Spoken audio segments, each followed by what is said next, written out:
mercy never fails me. All my days I've been held in your hand. From the moment that I wake up until I lay my head, oh, I will sing of the goodness of God. 'Cause all my life you have been faithful, and all my life you have been so good. With every breath that I am able, oh, I will sing of the goodness of God. I love your voice. You will let me through the fire, and in darkest night, you were close like no other. I've known you as a father, I've known you as a friend, and I have lived in the goodness of God. Yeah. And all my life you have been faithful. Oh. And all my life you have been so good. Every breath that I am able, oh, I will sing of the goodness of God. Yeah. Your goodness is running after, it's running after me. Your goodness is running after, it's running after me. With my life laid down, I'm surrendering now. I give you everything. Your goodness is running after, it's running after me. Your goodness is running after, it's running after me. Your goodness is running after, it's running after me. With my life laid down, I'm surrendering now. I give you everything. Your goodness is running, it keeps running after me.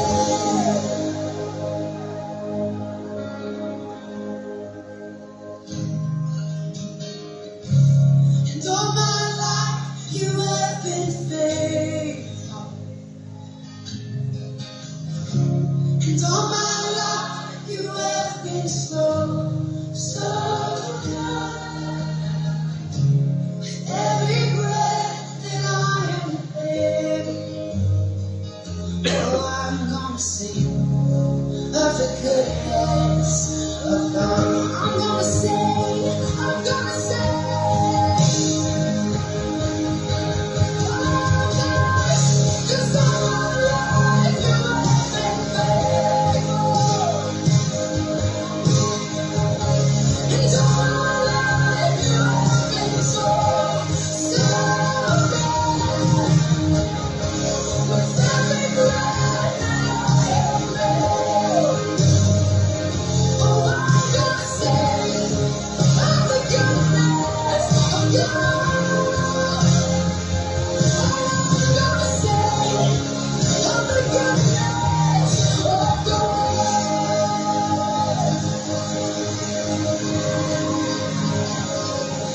With every breath, over all my days.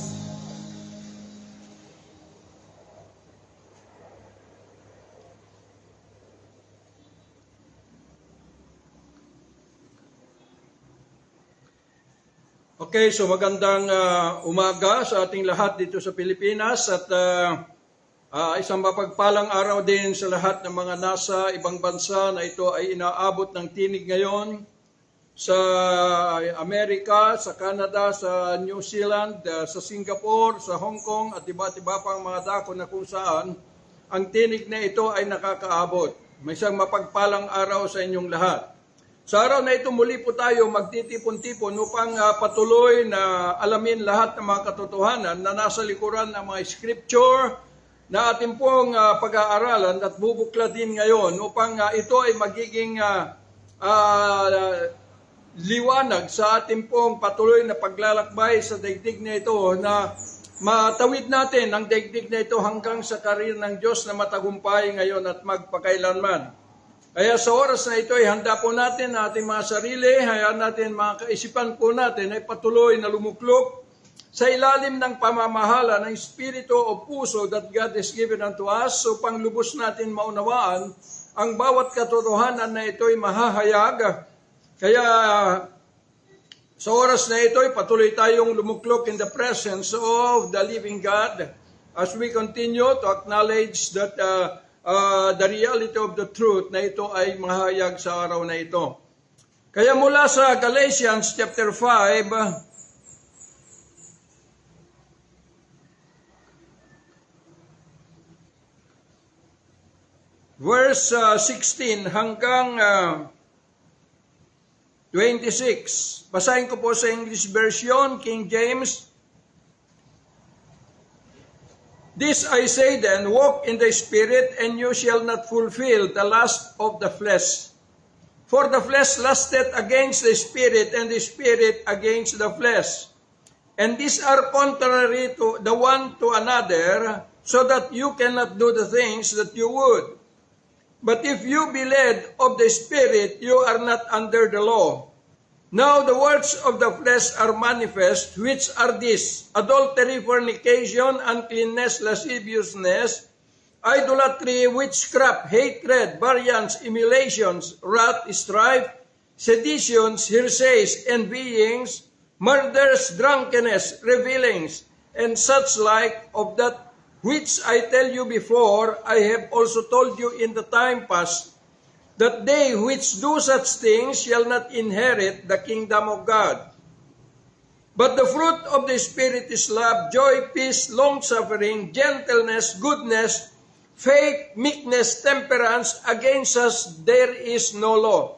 And they that are Christ have crucified the flesh with the affections and lust. If we live in the Spirit, let us also walk in the Spirit. Let us not be desirous of vainglory, provoking one another, envying one another. Father, we thank you for this scripture you have opened unto us today. Lord God, I pray to continue, Lord God Almighty, na alisin lahat ng tabing ng kasulatan na ito na patuloy ang mga katotohanan na nakatakip sa kasulatan na ito. Lord God Almighty, alisin lahat upang patuloy na magbigay sa amin, Panginoon, ng tuloy na malawak at liwanag sa amin pong patuloy na paglalakbay in your holy presence up to the end of time. Salamat for the presence of all your heavenly hosts. Patuloy, Panginoon, na sumasama, Panginoon, Lord God Almighty, Lord, at naggagabay po sa bawat isa sa amin, at salamat higit sa lahat in your holy presence, O God Almighty, dahil kami po ay malaya to enter in, Lord God Almighty, sa bukas na pintuan ng kalangitan into your holy presence all day long as we gather together as one in your holy presence. Father, we thank you. We give you praise, glory, honor, and all the most wonderful name, Lord and Savior Jesus Christ. Amen and amen. Okay, sa ating pong tatalakayin ngayon ay hinggil po the reality of a new beginning of new life in Christ. So, ito po yung katotohanan sa umpisa ng bagong buhay sa ating Panginoong Hesus. So, ibig pong sabihin, kailangan po natin na maunawaan, ano ba itong, kailan ba nag-umpisa na tayo ay mayroong bagong buhay kay Kristo? So, ito po ay kailangan maunawaan natin dahil kung mananangal lamang tayo sa ating naririnig at sa ating nababasa in the Bible na hindi natin natatagpuan that realidad na ito ay magbubukas sa atin ng umpisa ng bagong buhay, sa ating Panginoong Hesus ay tayo po ay maliligaw. Kaya nga, pagka sinabing umpisa sa bagong buhay, tayo na ay nakapasok na ng lubusan sa bagong buhay na hindi po ito kailanman sumagi o naganap sa atin o naranasan natin mula sa ating kapanganakan. Na yun yung sabi ng Panginoon, I am the Alpha and the Omega. Kapag ka-Alpha, He is the first and He is the last. Ibig sabihin, yun po yung umpisa ng bagong buhay na ito ay hindi na po natin makikita ang kalagaan ng daigdig na ito, kundi magre-rejoice na po tayo in the presence, in living in the presence of the risen Christ. Kaya po napakalaga na maunawaan po natin ito dahil marami pong nagsasabi that as they go, na sila po ay patuloy na pumupunta sa mga kapilya, sila na ay magkaroon na ng bagong buhay. Hindi po ibig sabihin, mga kapatid, na kahit na binabasa mo yung Biblia at nabasa mo na from Genesis to Revelation at na-memorize mo na, ay may bagong buhay ka na. Hindi po ibig sabihin na kung ikaw ay pumunta sa Bible School at nagkaroon ka na ng mga titulo na nagpapakita na ikaw graduate in the Bible School, hindi na po ibig sabihin na bagong buhay ka na. Maliban lamang kapag ito ay magkaroon na po ng great manifestation, the fruit of the Spirit of God, which is the nature of the Spirit of God. Na ito ay the grace of God na ibinibigay ng Diyos sa lahat ng mga tao na ito'y lubos na nagnanasa to live in the presence of the risen Christ. Kaya dito po ay pinagkakaloob. Kaya lagi kong sinasabi na hindi po maaari na sasabihin natin na bagong nilalang tayo, pero hindi pa tayo lubos na nailipat yung pagkakaumpong natin in the real vine or the new or the natural vine ng olive tree. Kaya po, mali po yung mga bagay na sinasabi. Kaya nga sinasabi ng Panginoon ni Pablo, nang sabi po niya dito sa Galatians 5:1, stand fast therefore in the liberty wherewith Christ has made us free, and be not entangled again with the yoke of bondage. So ibig pong sabihin na when Jesus came and He set free all the people, at nandun na po yung kanilang malayang pagdidesisyon to enter in, whether they're going to still live in the kingdom of Satan where we came from, or we are going to transfer our life to the kingdom of our Lord Jesus Christ. Na ito yung sinasabi ni Pablo, na stand fast therefore in the liberty wherewith Christ has made us free. So naging malaya po tayo in order to live in the liberty of God. The liberty of God is our freedom to live in the beginning of a new life in His presence all day long. Wala na pong makakadlang at walang batas na ito ang sabi na ito ay magiging may kapangyarihan para alisin pa tayo doon sa pananatili natin to live in the kingdom of Jesus Christ. Kaya yun po yung liberty na sinasabi. It is our freedom to live in the presence of the risen Christ, living in His nature continually up to the end of time. So yun po yung ibig pong sabihin. Kasi marami pong nagsasabi, dahil nabasa po sa Biblia, na ang sabi rito that those who walk in the Spirit, ang sabi ng banal na kasulatan, those who are led by the Spirit, they are the sons of God. Kaya ang dami pong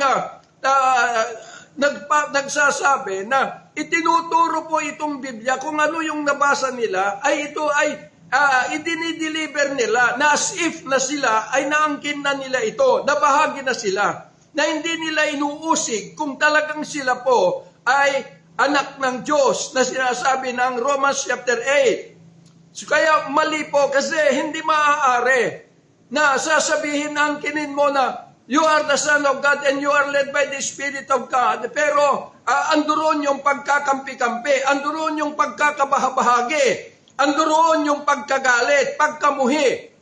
Diba? At pagtingin mo sa kapwa mo ay masama dahil lamang sa pananalapi, dahil lamang sa your personal interest, diba? Na mas higit na may itataas yung pangalan ng organisasyon na ito'y kinabibilangan mo.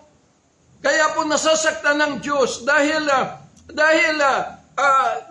naituturo sa mundo yung kamalian na hindi po ito yung kalikasan ng Espiritu ng Panginoon. Kaya mali po, may nangyari rin po sa amin dito na dahil lamang po doon sa paghahangad ng tao ay andoon na sinira pati yung reputasyon ko sa iba't ibang mga tao para makuha lang yung mga mayayaman. At sasabihin na sila ay tama, they are led by the Spirit of God. As if na ganito po ang nature na spiritual that God has given unto us. Hindi po.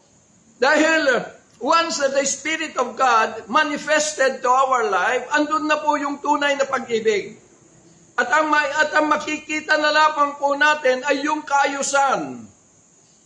Kung dumating man yung mga bagay na pagsubok o hamon sa atin, ay hindi na tayo tumatalima doon. Bakit? Kasi po, the Spirit of God that dwelleth in us is the Spirit of love. Kaya nasasaktan ng Diyos. Kaya makikita po ninyo ang dami-dami na mga klaseng organization na tumayo. Pero kung titingnan po natin, parang ginagamit na lamang ang Panginoon, ang pangalan ng Panginoon upang higit na matanyag yung kanilang kinabibilangan na sinasabi na pamilya nila, grupo. Pero tandaan po ninyo na yung layunin ng pagpunta ng Panginoon si Jesus dito, upang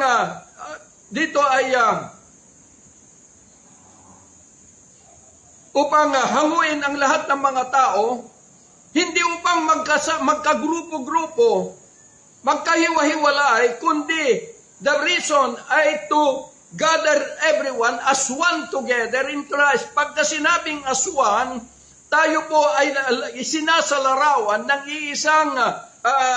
iisang tupa. Alam niyo po yung tupa. Kapag ka mga tupa kahit saang lugar nang galing, pagka nagkikita-kita sila, ay as if na sila ay hindi nagkakahiwalay ng lugar. But they can join together as one, with one shepherd.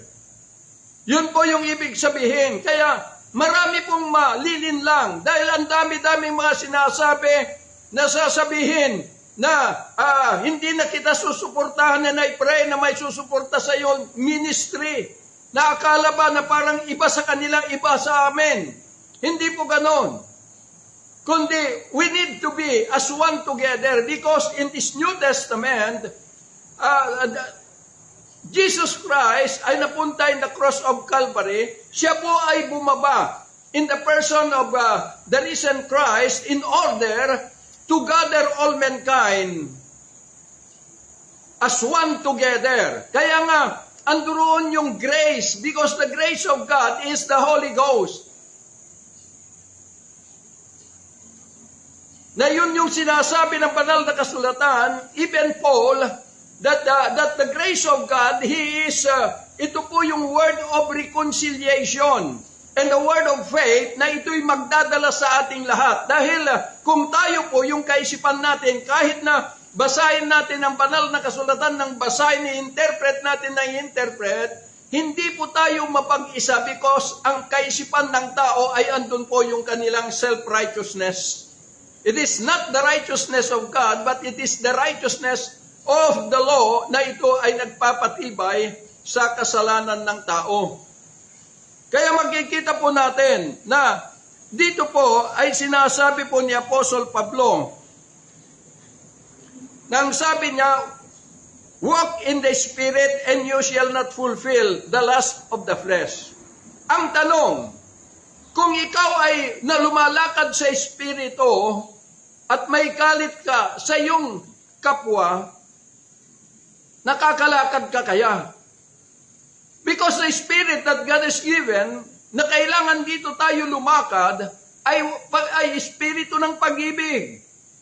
At yung pag-ibig, mga minamahal na mga kapatid, hindi po ito nababasa lang sa Biblia.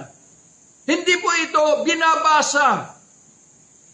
At i-imitate natin, nasasabihin, mahal kita dahil kay Jesus, pero pagdating ng panahon na nasaktan ka, sisirain mo na yung kaniyang karangalan at magagawa ka na ng grupo. At ang iyong ipapangaral ay yung kasiraan ng iyong iniwan. Ganun ang nangyayari. At marami ring mga organisasyon na tumatanggap sa mga taong ito because sila po ay nananatiling bulag at hindi nila nakikita kung ano ang tama o mali. Dahil yung kanila pong desisyon ay ito ay standard ng tao. It is not the standard of God because the standard of God is to gather all mankind to live as one together, bonded with the love of Christ. Pagka sinabing pag-ibig, ito po ay hindi ito ay ginaganap natin, kundi ito ay isang kasuutan na papalit sa karahasan, sa kasamaan, sa pagkakabahagi, pagkakampi-kampi, pagkakasira-sira. Ito po yung pinapalitan. Kaya nga sabi ni Pablo na kailangan yung old self ay maalis at mapalitan ng bagong tao. Which is, yung kasuotan that Jesus Christ ay ito yung kanyang daladala upang isuot po sa sinuman. At pagka ito'y nasuotan ka ng pag-ibig, andun na mas higit na nangingibabaw yung pag-ibig ng Diyos kaysa yung karahasan at pagkakabahagi, pagkakampi-kampi. Kaya nga sinasabi po ni Pablo that if we are justified through the law, we fall from grace. Tayo ay wala tayo doon sa grace. Kapag tayo ay na-justify through the law.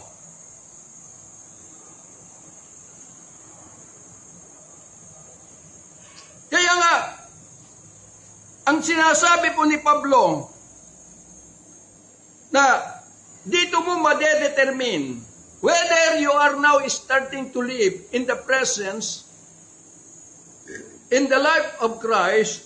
Ang sabi niya, for the flesh lusted against the Spirit, and the Spirit against the flesh. And these are contrary the one to another, so that you cannot do the things that you would. So, ibig pong sabihin, ito yung magiging katauhan na kailangan pong may tuwid. Na yung pita ng laman ay kaaway sa pita ng Espiritu. And even the Spirit sa laman. So makikita po natin na sinasabi natin na tayo ay nasa Diyos at lumalakad tayo sa espiritual na buhay.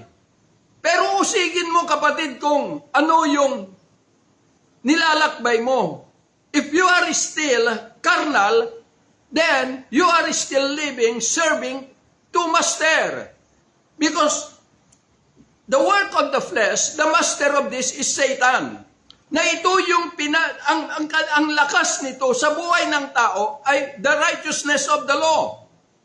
Na ito yung pinag-aralan doon sa Bible Institute movement na ito'y lumaganap sa buong mundo upang patuloy na ituro itong batas na ito ay na-disannul, na-void, through Christ, ibinabalik.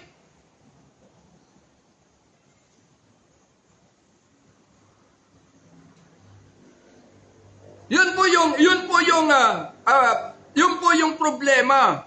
Kaya nga sa ating buhay, kapag dumating na the Spirit sa buhay natin, yung carnality or the work of the flesh, ay kinakailangan na po itong mag-vanish away.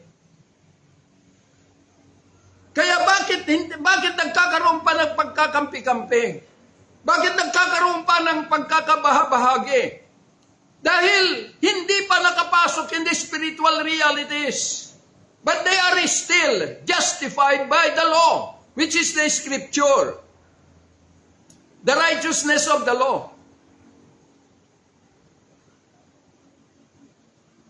Alam niyo po, hindi po ako gumagawa ng istorya. Kundi lahat ng mga sinasabi ko, ay ito ay nababatay sa nasusulat na hindi ninyo makita. Bakit? Kasi yun nga yung sinasabi ko. Dahil pinag-aaralan ninyo ang Biblia, na pati yung mga batas na ibinagay ng Diyos kay Moses ay ina-adapt o ini-address natin sa ating mga sarili at ito yung itinuturo natin sa mga tao. Pero ulitin ko para hindi ninyo makalimutan. Romans chapter 3 verse 19. Na ang sabi po ni Pablo, na kung ano yung sinasabi ng batas ay para lamang sa mga tao nasa ilalim ng batas. And Christ is the end of the law. Romans chapter 10. So ibig sabihin, nakita nyo ba ito? So pinag-aaralan na ang sabi na ganito. Bakit? Kasi po, ito ay ginamit ng ating bansa to formulate the law or constitution. So ibig sabihin, hiniram lang.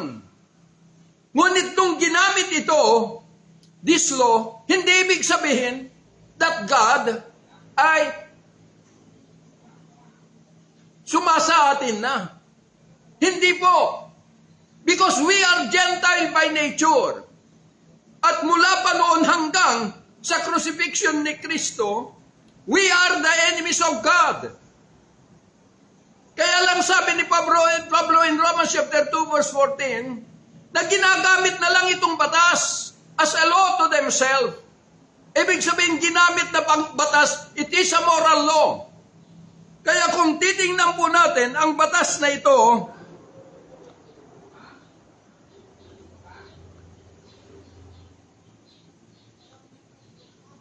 na ang sabi po ng Hebrew chapter 7, and is yet far more evident for that after the similitude of Melchizedek, there arise another priest, who is made not after the law of a carnal commandment, but after the power of an endless life.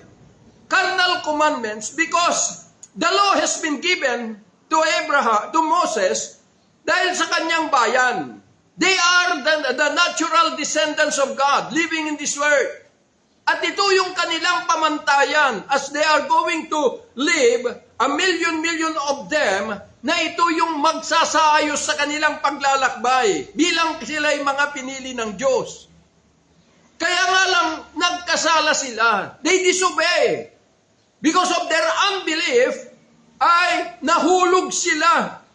Nawala sila doon sa presensya ng buhay na Diyos. Bagamat ganon, ang Diyos hindi niya iniwan sila because of that covenant between God and Abraham, which is an everlasting covenant. Kaya kung makikita po natin, sabi rito, it is a law of carnal commandments. So ibig pong sabihin na noong 400 years from Malakay, nanahimik po ang Diyos sa kanyang bayan. Wala na silang narinig at wala na silang makong instruction from God, from the prophets. Kaya 150 years before the birth of Christ, at more or less 150 years, ay dito po na-establish ng mga Pharisees and Sadducees na ibangon itong sect na ituro about the law of God. na dito ininterpret nila yung mga batas, written law and the oral law. Na ito yung sinasabi ni Apostle Pablo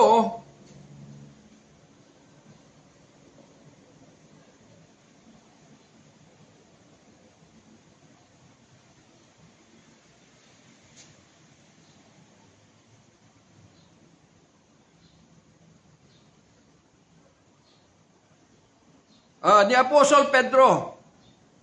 Na ito yung sinasabi po ni Apostle Pedro na ang sabi po niya, knowing this first, that no prophecy of the Scripture is of any private interpretation. For the prophecy came not in all time by the will of man, but holy men of God spake as they were moved by the Holy Ghost. So makikita po natin na yung ulitin ko po, that the Scripture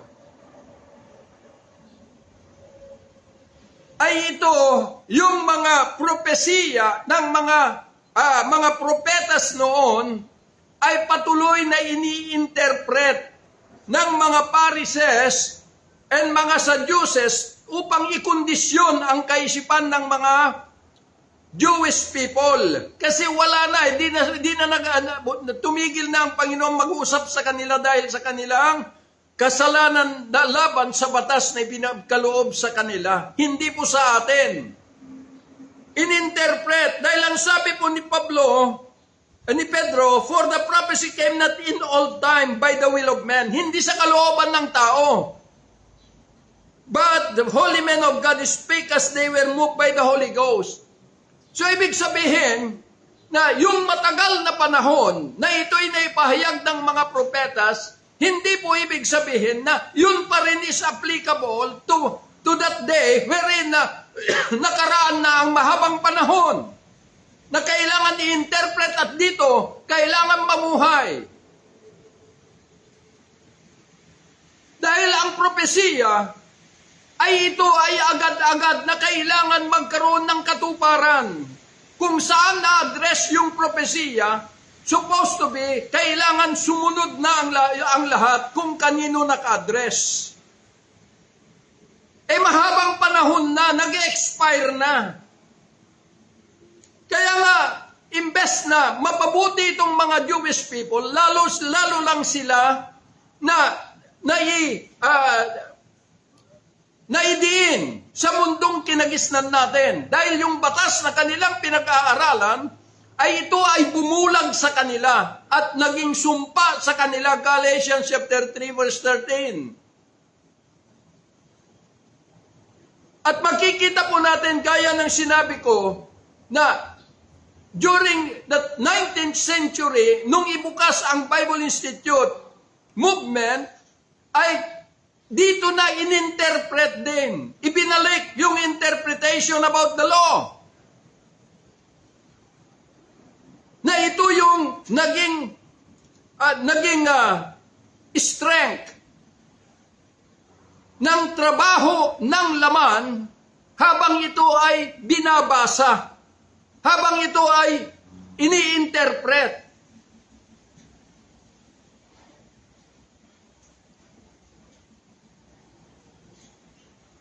Kaya makikita ninyo, lahat ng mga nag-aral ng Bible School, did you makikita that na andun yung self-righteousness?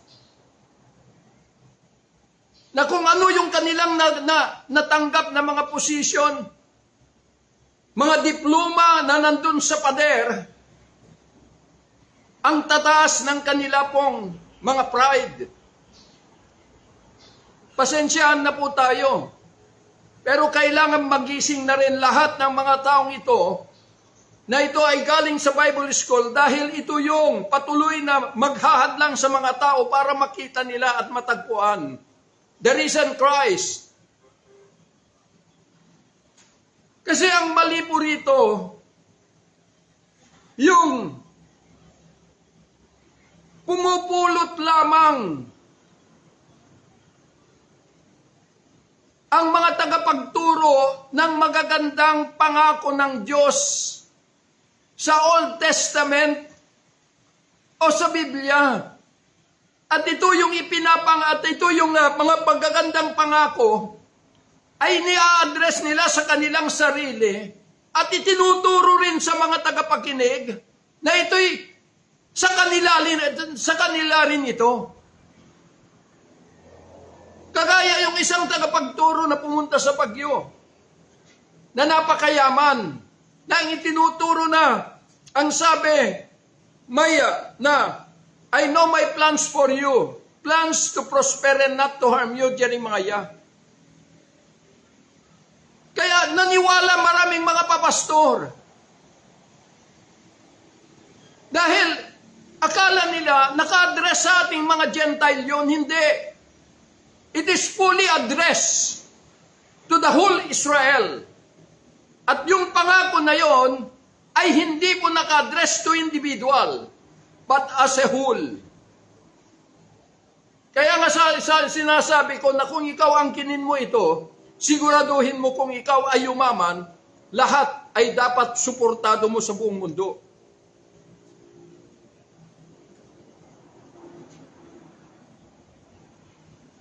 Kaya mali. Kaya nga makikita po ninyo, yung mga masasama na mga nakasulat hindi kinukuha at iniiwan sa Israel. Kaya maraming nagsasabi nga, itong mga Israel ay makasalanan, pero mas higit na makasalanan tayo kaysa sa kanila. Dahil sila ay mga orihinal na ulibo. Sanga ng orihinal na ulibo. At tayo ay tinutukoy ni Pablo na tayo ay mga balang na ulibo. Nagaya ng sinabi ko, ulitin ko, na kahit anong titulo ang nakamtan mo, pastor ka man, reverend ka man, bishop ka man, doctor of theology, doctor of divinity, o archbishop, o ano man ang titulong nakuha mo, hanggat hindi tayo nauugpong na i-grafted sa original na puno or the natural tree, mananatili kang balang na ulibo. Kaya nga ini-interpret na ng lahat na kapag nagtayo ng Bible ng organization, nagtayo ng kapilya sa isang lugar, sasabihin, ito ay naglilingkod na sa Diyos.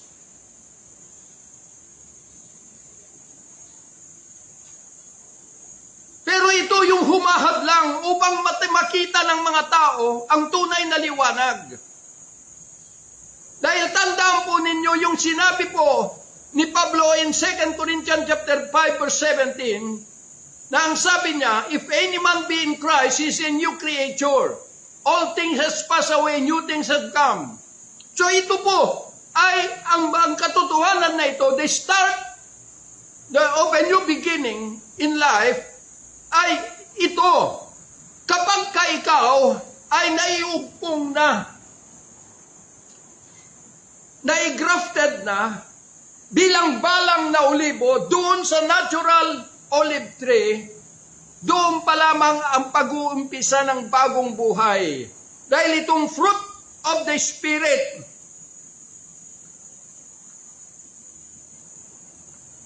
na binasa ko, ay ito po yung katauhan, the nature of the Spirit God has given unto us.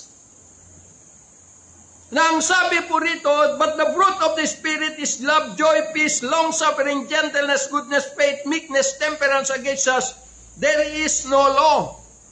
So ibig pong sabihin, na ito ay isang kasuutan, na kapag ka ikaw ay bilang balang, ito po yung buhay natin dati.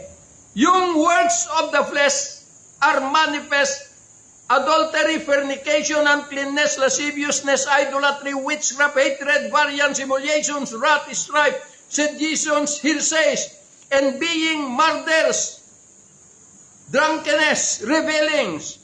So, ito yung nature natin bilang Gentile by nature. Ito yung trabaho ng laman na kinaluluklukan po natin. Ito yung buhay natin dati. Kaya kaaway natin ang Diyos dahil yung buhay natin ay taliwas doon sa katauhan ng Diyos na lumikha ng tao dahil kay Satan. Maglilingkod tayo, sasabihin, led by the Spirit, may pag-ibig. Pero kung magalit ka ay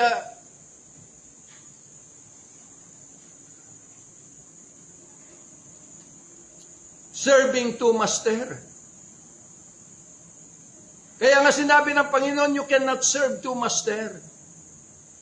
Dahil hindi ka maaari, hindi mo pwedeng i-imitate yung bunga ng Espiritu Santo and at the same time, living in the work of the flesh. Hindi mo mai-imitate, kapatid. Lalabas at lalabas kung sino ka. Katulad sa amin ang tagal-tagal na nagsasama-sama kami. Pero dumating yung pagkakataon na itest ang bawat isa. Pero lumitaw yung kanilang pagkatao that they are still living in the works of the flesh. Pero lagi nilang ipinapahayag na sinasabi na kailangan maging isa tayo. That we are led by the Spirit of God dahil nagbabasa tayo ng Biblia. Kahit nabasahin mo ng Biblia, kapatid, unless na mailipat tayo at maiugpong to that natural tree, kailanman hindi tayo magkakaroon ng pag-uumpisa ng bagong buhay. Maaring yung transformation mo, kapatid, ay kung lasenggo ka, naalis yung pagiging lasenggo mo. Kung sugarol ka, naalis yung pagiging sugarol mo. Lahat ng mga vices na wala sa'yo, hindi pa po yung transformation. Dahil kahit na naalis lahat ng vices, but you are still carnal, with the carnal mind, ibig pong sabihin, wala pa pong transformation na nangyari. Because transformation is the start of a new beginning.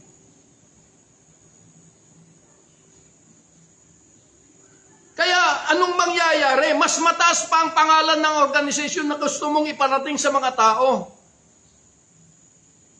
Kaysa ihayag yung katotohanan dahil na ito ay maling paglalakbay ng mga tao. Dahil lamang sa ayaw mo na masaktan sila, nakikipag-compromise ka. Ang pagtawag ng Diyos sa atin ay hindi po upang makipag-compromise, kundi ihayag ang katotohanan because ang sabi ng Panginoon, preach the gospel. Go and preach the gospel. And the gospel is not the written word. Hindi po yung Biblia. Pero ito'y balik tanaw lang tayo rito kapag binuksan natin ito. But the real gospel of Christ is that life na ito'y nag-umpisa na ng bagong buhay. Bagong buhay, bakit? Because Christ itself, the Spirit of God, na ito ay ibibigay niya sa iyo, ay ito yung mag-uukit sa epistles of Christ. Para ikaw ay magiging buhay na katotohanan to testify the reality of the risen Christ.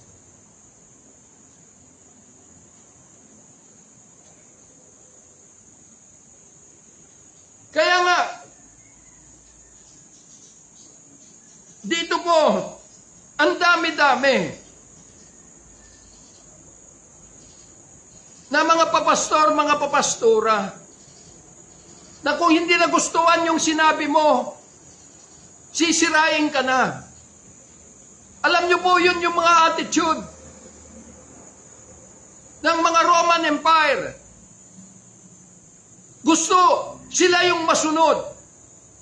Kaya ipinagbabawal nila na ipangaral ang Panginoong Hesus dahil sa kanila hindi nila nagagawa, itinuturo rin yung mga bagay na hinggil sa Panginoong Hesus, pero di nila nagagawa, walang ebidensya ng kanilang ginagawa. Kaya nga, ipinagbabawal kasi may nangyayari, kagaya ni Pedro.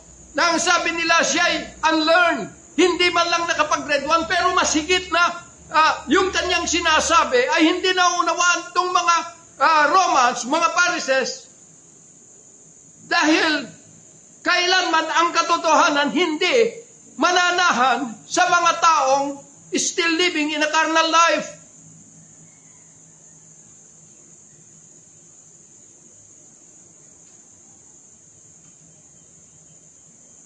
Maraming nasasaktan pag sinasabi na ang Bible School, may nagsasabi na huwag daw atakihin. Hindi ko kayo inaatake.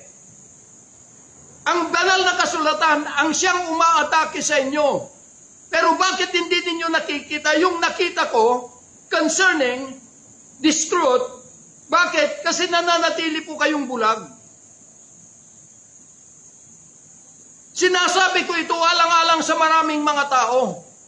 Gaya ng sinabi ko, kung pastor lamang ang pupunta sa impyerno at ayaw niyong tumalima dahil sa inyong mga pagmamataas, nasa sa inyo na yan. Pero huwag sanang madamay ang mga tao na sa ilalim ng inyong mga pamunuan.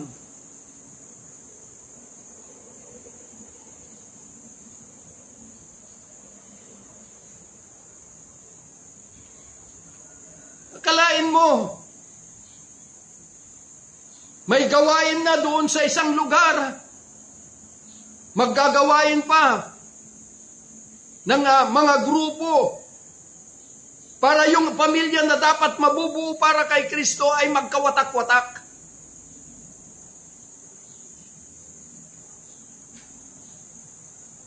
Maraming nakikipag-ayos at gagamitin ang pangalan ng Panginoong Hesus para lamang sa kanilang sariling interes. Makuha yung suporta ng mga mayayaman, makapagbenta ng kanilang mga produkto. Kapatid, hindi po pumunta rito ang Diyos para po pagtibayin ang mga selfish ambition po natin, kundi upang tayo po ay makalaya. At tandaan po natin that the works of the flesh, the strength of this is the righteousness of the law. Na habang naibubukas ito yung nagpapatibay. Kaya maraming tao naligaw at bulag. Gaya ng sinabi ng Panginoon sa mga Paraseyo, na paano mo akayin ang bulag kung ikaw ay parehas na bulag? Dahil ang mga Pharisees, ang batayan lang nila sa kanilang pagtuturo is about the law of Moses. Dahil sila naniniwala na merong written law and merong oral law. Kaya itinuturo nila, kaya anong sabi ng Panginoon? Mag-ingat kayo sa libadura ng mga Paraseyo. Ang libadura ay mga salita na galing sa karunungan ng tao. Kaya kung babasahin po natin ito, ni Pablo sabi niya doon sa 1 Corinthians chapter 5, verse 7 to 8, or umpisan ko sa 6, your glorying is not good. Know you not that a little leaven leaveneth the whole lump? Purge out therefore the old leaven, that you may be a new lump, as you are unleavened. For even Christ our Passover is sacrificed for us. Therefore let us keep the feast, not with old leaven, neither with the leaven of malice and wickedness, but with the unleavened bread of sincerity and truth. Ano ba yung libadura? Ito yung karunungan ng tao na inihalo po doon sa mga scripture. At ang gusto ng Panginoon ay yung unleavened bread, because He is the bread of life. Kaya nga, doon na lamang ipinahayag ng Panginoon. Doon sa Mark chapter 1, makikita po natin na ang sabi niya, ang sabi doon, this is the beginning of the gospel of Christ. Old Testament, doon sa scripture, during the Old Testament, dahil andito na ang Panginoong Hesus, ito na yung kanyang ipinapahayag. Ang kanyang ebanghelyo. Pero, kailangan pupunta sa cross in order na ma-establish niya that new covenant, a new promise, which is the dispensation of grace, na dito po maitatayo na niya yung buhay na punong kahoy ng ulibo, na natural olive tree, na dapat dito ang buong mundo ay maiugpong, mai-grafted, at dito maborn again ang mga Israelitas. Kaya doon sa kanyang ginawa, ito na po yung face to face that you will be encounter the risen Christ. Dahil once na hindi mo na encounter, kahit punong-puno ka ng aral sa Biblia at pag-iisip, at di mo na encounter, God will never enthrone Himself into your mortal being at hindi kanya madadamitan ng bagong kasuotan na ito yung umpisa ng bagong buhay. Kaya nga makikita po natin na even Pablo, sinabi niya that once we are going to be grafted into that natural olive tree, which is Christ, then ang sabi niya, you will be partaker of the root and the fatness thereof. Kaya dito na tayo, yung dating puno na nagsusupply sa atin ng kasamahan o mga works of the flesh ay kailangan lubos tayong may cut down, ma-separate bilang sanga upang may ugpong tayo doon sa natural olive tree, which is Christ. At kapag naiugpong ka na, yung magsusupply na sa'yo ng buhay, bunga, ay walang iba kundi yung natural olive tree. Gaya yung sinasabi ko, kung ikaw ay Indian mango, nung yung puno mo, pero nung naputol ka at inugpong doon sa native na mangga, pag namunga ka na, native na mangga na ang bunga mo. That is the start of, yun po yung new beginning. Bagong umpisa ng bagong buhay kay Kristo. Kaya nga hindi po ini-imitate. Ang sabi dito, live in the Spirit. Ibig sabihin na hindi po live with the Spirit. Live in the Spirit, ibig sabihin, ito yung magiging kasuotan sino man may kaugnayan na sa buhay na Diyos. Hindi ini-imitate. Dahil pagka ini-imitate mo, you are living with the fruit of the Spirit of God. And you are living with the Spirit, the fruit of the Spirit, ini-imitate mo lang.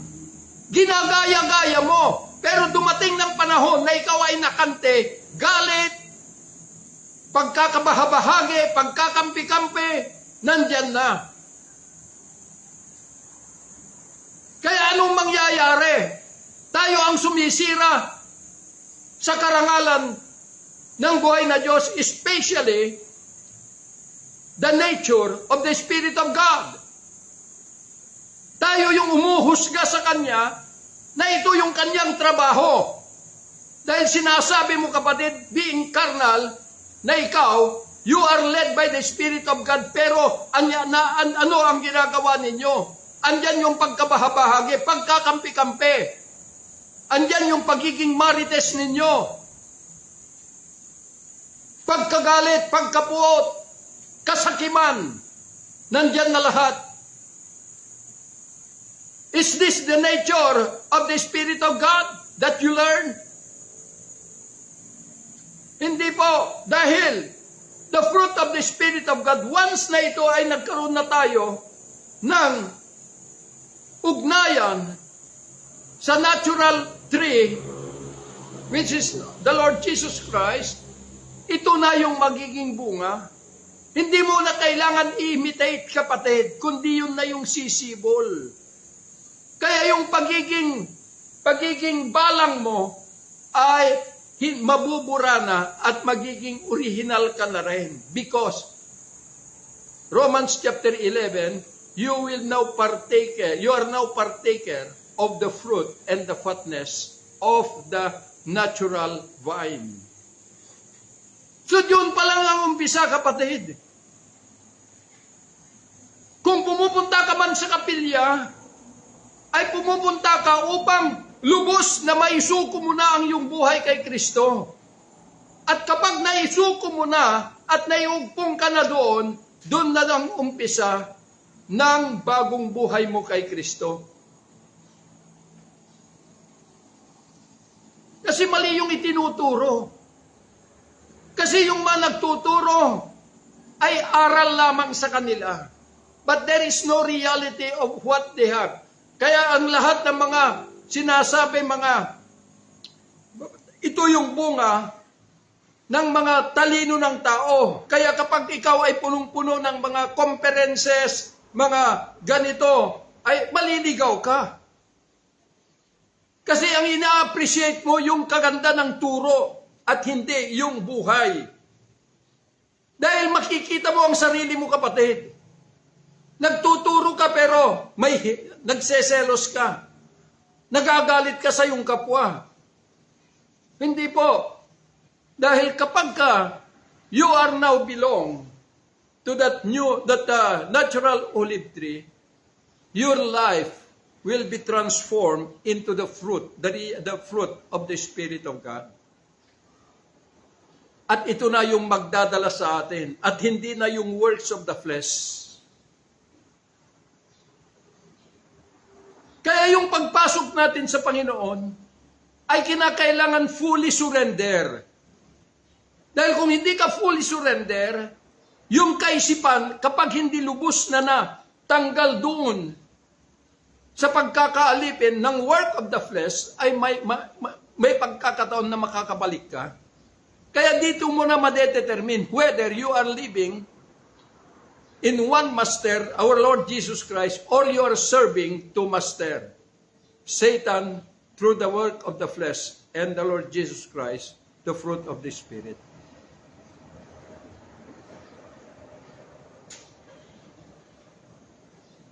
Unawain po ninyo. Balikan po ninyo ang iyong mga binabasa. I-consider nyo lahat, hindi lamang yung mga pangako. Dahil kailanman hindi po nangako sa atin ng Diyos, kundi nangako sa kanyang bayan Israel. Maring sasabihin nyo, Pastor, bakit sa kanila lang?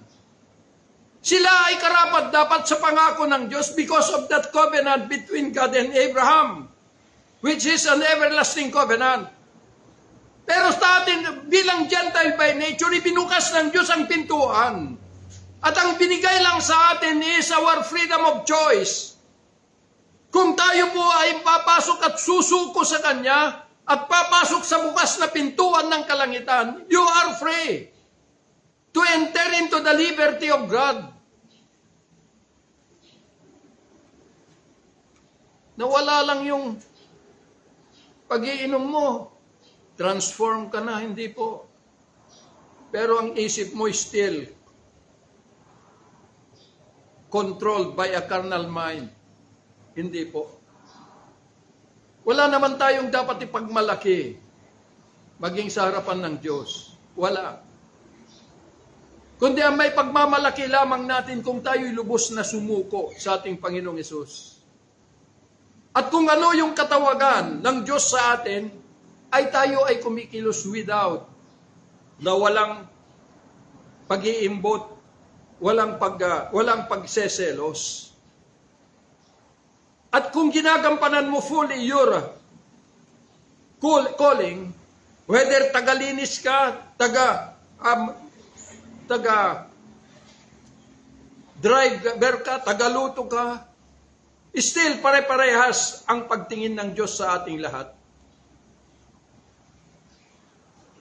Pare-parehas lang, kapatid. Pero kailangan maging tapat tayo sa mga bahagi natin sa katawan kung saan tayo tinawag ng Panginoon. Hindi yung maglilingkod ka para makilala ka ng buong mundo. Hindi yung maglilingkod ka para maitanyag mo kung anong grupo, yung pangalan ng grupo na inyong kinasasaniban. Tandaan po ninyo ang grupo, mga kapatid, ang mga organization ay walang kinalaman hinggil sa batas ng Diyos. The law of Christ.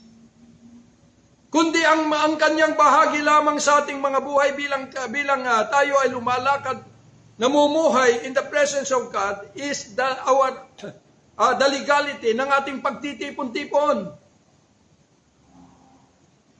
Legality sa law of the land.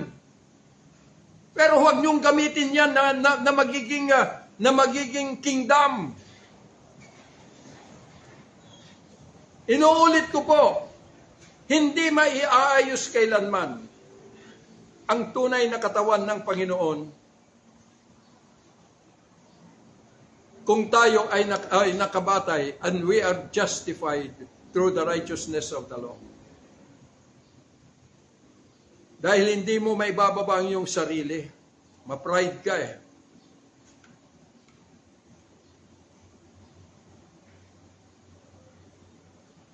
Kaya po mga minamahal na mga kapatid, the real beginning, the reality of a beginning of new life in Christ is when we thoroughly grafted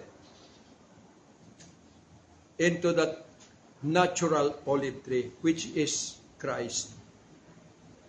I am the vine and you are the branches. Itong word na ito ay naka-address sa Israel at huwag mong angkinin, kapatid. Kasi ang masama rito yung itinuturo na hindi ka pababayaan ng Diyos at iiwanan. Nagkakamali ka, kapatid. Dahil yung nabasa mo ay hindi naka-address sa iyo, it is addressed to Israel. Tayo po ay hindi po yon, kundi ang sabi ni Pablo, if God be for us, who can be against us? Huwag mong itagalog kung ang Diyos ay sumasa atin. Dahil kailanman hindi sumaatin ang Diyos, kundi bumaba ang Diyos. Para kung nabalitaan mo, nalaman mo na ang Diyos ay nandirito, the omnipresent God, then, kailangan hanapin mo siya. Kapag natagpuan mo, manatili ka na sa Kanya. At inuulit ko, kung iiwanan mo siya, hindi Kanya hahanapin, hindi Kanya hahabulin. Because it is that opportunity God has given to us, the freedom of choice. Kagaya yung word na Emmanuel, ina-address, kinukuha natin bilang Gentile by nature. Pero that is only addressed to the Jewish people dahil ang sabi ng Panginoon, hindi ako pumunta rito kundi para lamang sa mga tupa na walang tupa ng Israel. Pero kabahagi po yung pagbubukas niya ng pintuan sa kalangitan nung pumunta in the cross of Calvary, ay binigay na niya yung kalayaan sa atin. That through the cross, we are already set free to decide, to enter into the liberty of God.